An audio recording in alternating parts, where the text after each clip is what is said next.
నా ఫోన్ కూడా బ్యాగ్లో లేదు. వస్తూ వస్తూ బ్యాగ్లో పెట్టడం మర్చిపోయానా? క్యాబిన్లోనే వదిలేసానా? ఇప్పుడు ఏం చేద్దాం మేడం?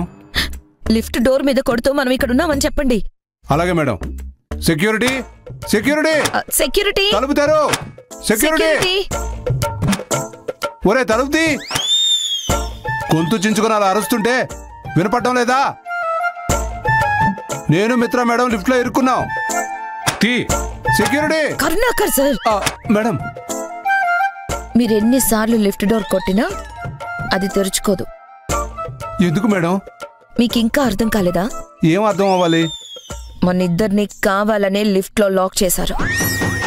ఎవరు మేడం? ఇంకెవరు?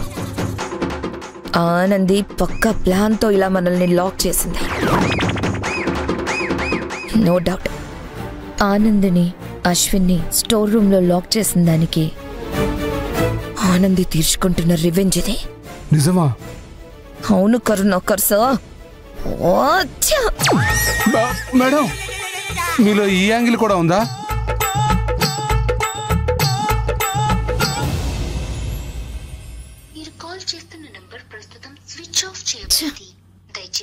ఏంటే ఫోన్ రింగ్ అవుతుందా?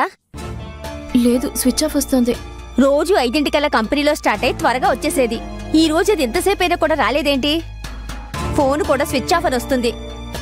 ఏదైనా ఇంపార్టెంట్ మీటింగ్ ఉందేమో, వచ్చేస్తుందిలే, నువ్వేం కంగారు పడుకో. అది వచ్చే వరకు ఆఫర్ ఉండాలి కదా. ఆఫర్ ఏంటి? ఈ రోజు వెనస్డేనే. ఫ్రైడ్ చికెన్ లో బోల్డెన్ ఆఫర్స్ ఉన్నాయి. మనం ఏం ఆర్డర్ చేసినా ఒక బటర్ చికెన్, ఒక పాప్కార్న్ ఫ్రీ. నువ్వు నీ చికెన్ తగలయ్యా. నేను మిత్ర గురించి మాట్లాడుతుంటే నువ్వు చికెన్ గురించి మాట్లాడుతున్నావేంటి? తిండిపోతుందానా?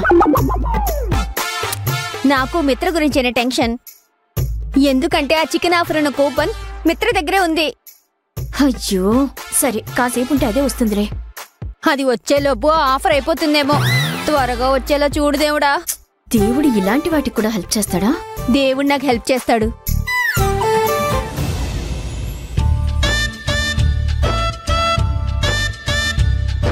ఇంత టార్చర్ చేసినా ఆ పల్లెటూరు దాని పొగరు ఇంకా తగ్గలేదు. అయ్యో నా పెళ్ళం నాకు ఎన్నిసార్లు ఫోన్ చేసిందో ఏమో. ఇంటికి వెళితే చంద్రముఖిలా నా మీద పడుతుంది. ఆపండి ఈ పెళ్ళం గోల. మేడం మీకు ఇంకా పెళ్లి కాలేదు కాబట్టి మొగుణ్ణి ఎలా టార్చర్ చేయాలో మీకు తెలీదు. కంపెనీలో ఎన్ని సమస్యలు వచ్చినా ఈజీగా సాల్వ్ చేయొచ్చు. కానీ పెళ్ళం సమస్య అలాంటిది కాదు మేడం. ఆ బాధ డైలీ సీరియల్లా అనుభవించాలి. తిండి కూడా సరిగ్గా పెట్టరు. మీ పెళ్ళం పురాణం ఆపుతారా?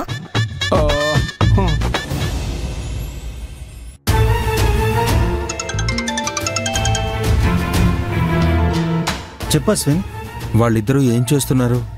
ఏం చేస్తారు? లిఫ్ట్లోనే ఉన్నారు. అరిచి గోల చేయట్లేదా? అలాంటిదేం వినిపించట్లేదే. అదేంటి, టెన్షన్ పడట్లేదా? అలా ఏం కనిపించట్లేదు. అయితే నువ్వు టెన్షన్ పెట్టు. సరే అశ్విన్.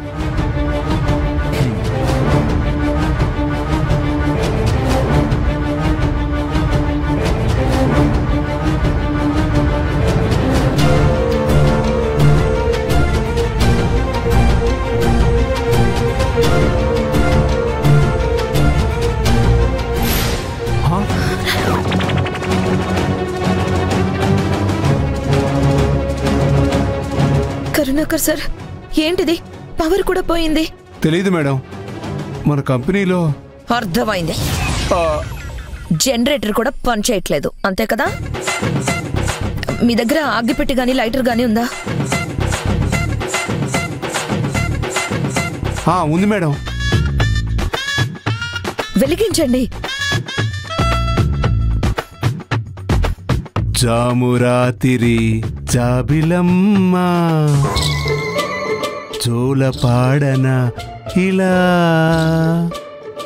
ఊరుగాలిలో జాజికొమ్మ జారనేయకి. Karunakar sir. Madam sorry madam. అదేంటో ఇలాంటి దీపం చూసినప్పుడల్లా మా ఆవిడ గుర్తుకొస్తుంది. ఇంకోసారి పాట పాడితే నేనేం చేస్తానో నాకే తెలీదు. మీ లైటర్ వద్దు, ఏమొద్దు, ఆఫ్ చేయండి. సరే మేడం.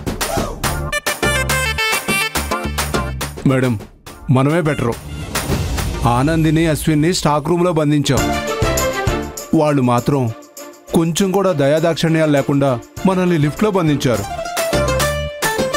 అప్పటికి రాజశేఖర్ గారితో లిఫ్ట్ పెద్దదే పెట్టించమని చెప్పాను, కానీ ఆయన నా మాట వినలేదు. ఇప్పుడు చూడండి, నుంచోలేకపోతున్నాం, కూర్చోలేకపోతున్నాం. అదే లిఫ్ట్ పెద్దదిగా ఉంటే ఇద్దరం కలిసి ఇక్కడే పడుకునేవాళ్ళం. కరుణాకర్ సార్,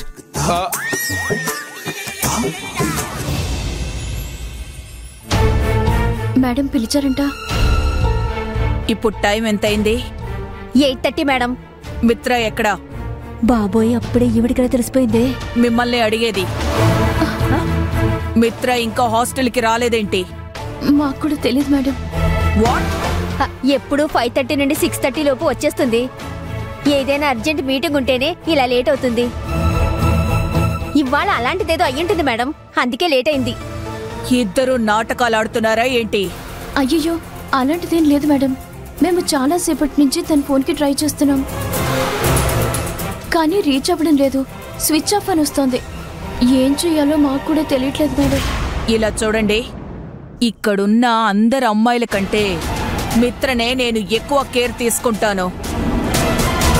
ఎందుకంటే వాళ్ళమ్మ సత్యవతి గారు మిత్ర బాధ్యతలు నాకు అప్పగించారు కాబట్టి. కానీ తనతో పాటు మీరు ఒక గ్యాంగ్ ఫామ్ చేసి డిసిప్లిన్ లేకుండా బిహేవ్ చేస్తున్నారు.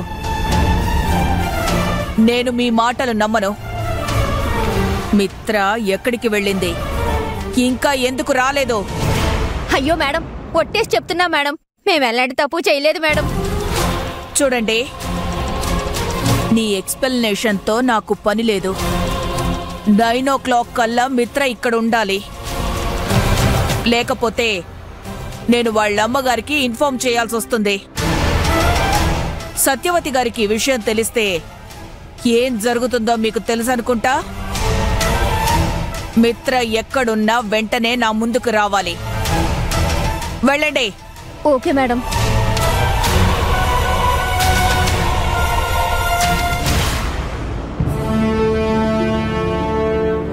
సూపర్ మేడం, బాగా బెదిరించారు. ఏది హ్యాండిల్ ఇవ్వండి. నువ్వు ఆగు రెజినా. మమ్మల్ని క్షమించండి మేడం గారు. ఎందుకు? తప్పు చేస్తే సహించని మీ చేత కూడా తప్పు చేయిస్తున్నామని బాధగా ఉంది మేడం గారు. నేను చేస్తోంది తప్పు అని నేను అనుకోవడం లేదు. అత్యవసర పరిస్థితిలో ఒక మంచి పని తలపెట్టినప్పుడు అబద్ధం ఆడడంలో తప్పు లేదని గీతలో శ్రీకృష్ణుడే చెప్పాడు. మిత్ర చేసింది చాలా పెద్ద తప్పు. తప్పు చేస్తే శిక్ష పడుతుంది అని మిత్రకి తెలిసి రావాలి. అప్పుడే ఇంకోసారి ఎవరిని బాధ పెట్టకుండా ఉంటుంది.